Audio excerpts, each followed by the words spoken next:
Kalian tau nggak kalau Tuhan itu ternyata berasal dari planet lain loh, atau yang bisa kita sebut dengan alien. Serius, alien. Siapin cemilan karena kita akan bahas Anunnaki.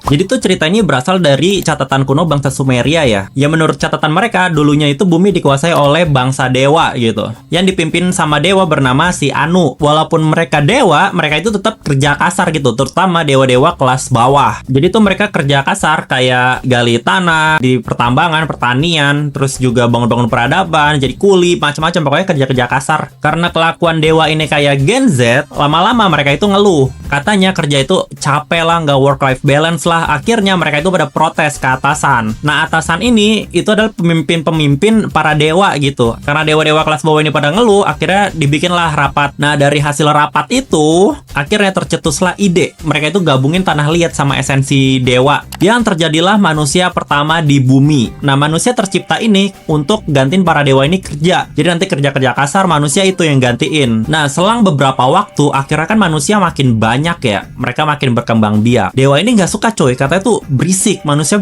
tuh banyak berisik banget katanya gitu. Akhirnya dewa itu mikir ide gimana cara ngurangin populasinya. Akhirnya tuh dibikin namanya wabah, bencana alam, penyakit. Itu tujuannya untuk ngurangin populasi manusia. Ternyata nggak mempan, manusia tetap aja banyak. Akhirnya dewa Sumeria ini mikir, daripada gue capek-capek bikin penyakit, bikin wabah, bikin macam-macam, gimana kalau gue bikin banjir besar aja. Nah iya, jadi banjirnya itu mirip-mirip kayak banjir cerita Nabi Nuh gitu. Akhirnya dibikin lah banjir yang sangat besar yang menutupi seluruh bumi. Akhirnya bener tuh, manusia hampir musnah. Sisa sedikit doang, sisa beberapa ribu atau berapa ratus gitu, gue lupa gitu. Akhirnya dari sisa-sisa manusia ini, manusia itu mulailah bikin peradaban lagi dari nol. Jadi kayak semuanya tuh keriset, kayak teknologi keriset, ilmu pengetahuan keriset, semuanya keriset pokoknya. Dan akhirnya dewa-dewa ini pergi meninggalkan bumi, tapi mereka tetap memantau perkembangan manusia coy. Kalian percaya nggak sih dengan cerita bangsa Sumeria ini? Kalau gue sih enggak ya. Tapi dari segi cerita ini menarik banget sih. Kalau menurut kalian gimana?